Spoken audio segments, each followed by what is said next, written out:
کیونکہ نبی کریم صلی اللہ علیہ وسلم نے فرمایا جو اپنے آپ کو غیر باپ کی طرف منسوب کرے وہ اپنا ٹھکانہ جہنم میں بنا لے، یعنی وہ جہنم میں جائے گا۔ یہ حدیثوں کے مفاہیم ہیں، اسی لیے اپنے آپ کو غیر باپ کی طرف منسوب کرنا شرعاً جائز نہیں ہے۔ اور اس کی صورت یوں بنے گی، پہلے تو اس کی صورت دیکھ لیتے ہیں کہ آپ کو پتہ ہے کہ میرے والد یہ ہیں یا میرا خاندان یہ ہے، لیکن آپ جان بوجھ کر اس کو چھپائیں اور اپنے آپ کو کسی اور خاندان کی طرف منسوب کر دیں۔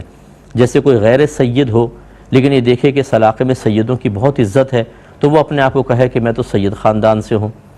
اب جب آپ نے سید خاندان سے کہا تو یقیناً آپ کے والد تو غیر سید تھے، آپ اپنے آپ کو سید کہہ رہے ہیں تو آپ کے والد سید ہوں گے، تو اس کا مطلب یہ آپ کا باپ نہیں، کوئی سید باپ ہے، تو آپ نے باپ بدل لیا۔ یہ ہے حرام اور گناہ کبیرہ۔ لہذا چونکہ یہ نسب بدلنے کے بارے میں ہے، اس سے آپ وہ اندازہ کر سکتے ہیں جو بعض جاہلوں نے پوسٹ چلائی کہ کوئی عورت شادی کے بعد اپنے شوہر کا نام اپنے نام کے ساتھ نہ لکھے، کیونکہ نبی کریم نے فرمایا کہ جو اپنے آپ کو غیر باپ کی طرف منسوب کرے وہ ٹھکانہ جہنم میں بنائے۔ بھائی غیر باپ کی طرف منسوب اس طرح کرنا کہ اسے باپ مشہور کر دیا جائے۔ عورت اگر اپنے شوہر کا نام لکھتی ہے تو یہ کہتی ہے میرا باپ ہے، تو یہ حدیث تو یہاں پر لگتی ہی نہیں ہے۔ تو یہ وہ جاہل قسم کے لوگ ہوتے ہیں جن کو آتا جاتا کچھ بھی نہیں ہے، لیکن وہ ایسے ہی نکتے شیطان ذہن میں ڈالتا ہے تو کہتے ہیں یار یہ نکتہ بیان کرو، سارے حیران رہ جائیں گے، یعنی پڑھیں گے نہیں، عالم نہیں بنیں گے، مفتی نہیں بنیں گے، کسی عالم سے تصحیح نہیں کریں گے، لیکن اس ذریعے سے عزت اور شہرت حاصل کرنا، اپنی پوسٹ کو زیادہ تر لوگوں تک بھیجنا، اور مطلب یہ کوشش کرنا کہ مجھے ارننگ ہو جائے ذرا، چاہے جھوٹ بول کر ہی ہو، غلط بول کر ہی ہو، دین پر افترا کر کے ہو، دین کی طرف جھوٹ منسوب کر کے ہو، بس مجھے فلاں جگہ سے ارننگ ہو جائے، پیسہ مل جائے، وہ اس طرح کے چٹکلے چھوڑ کر اپنے لیے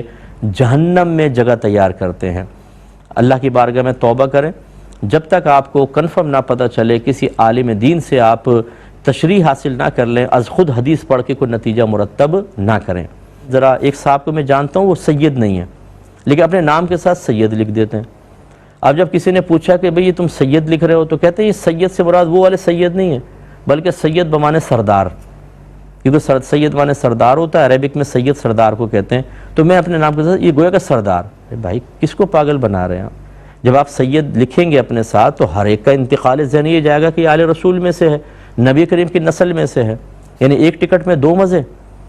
تو یہ مطلب یہ بھی غلط ہے۔ چاہے آپ کا قصد و ارادہ کچھ ہو، جب لوگ ظاہراً یہی سمجھیں گے تو یہ نسب بدلنے کے زمرے میں آئے گا۔ ایسے لوگوں کو بھی چاہیے کہ اپنی صلاحیت سے عزت پاؤ، جھوٹ بول کر نہیں۔ جیسے بعض لوگوں نے علماء کو برا کہنا اور فلاں پہ تنقید اور فلاں پہ تنقیص، اس کے ذریعے اپنی مشہوری کی بنیاد رکھی ہے، ہر ایک کے اوپر تنقید، ہر ایک کے اوپر تنقید، اسی سے ان کو عزت ملی ہوئی ہے، یا وہ عزت بناتے ہیں اپنی، باقی ان کے پاس اپنا ٹیلنٹ کچھ بھی نہیں ہوتا کہ جس کو بنیاد پر وہ لوگوں میں معروف ہو سکیں اور دین کی صحیح خدمت کر سکیں۔ یہ منفی چیزیں ہوتی ہیں، اس سے ہمیں بچنا چاہیے۔